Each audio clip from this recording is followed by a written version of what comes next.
నేను ఒక కోకోనట్ ట్రీని ఇక్కడ ప్లేస్ చేశాను అనమాట. అండ్ దీనికి దగ్గరలోనే ఇంకొక ట్రీని కూడా ప్లేస్ చేశాను అక్కడ నా గార్డెన్లో.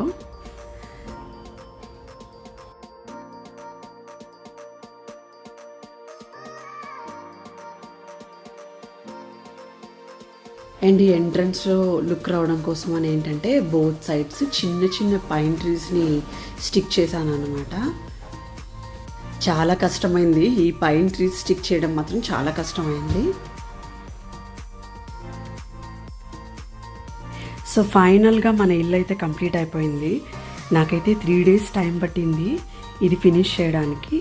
ఈ వీడియో మీకు నచ్చినట్లయితే అండ్ మన ఇల్లు మీకు నచ్చినట్లయితే తప్పకుండా లైక్ చేయండి, కామెంట్ చేయండి, కామెంట్ రూపంలో నాకు తెలియజేయండి.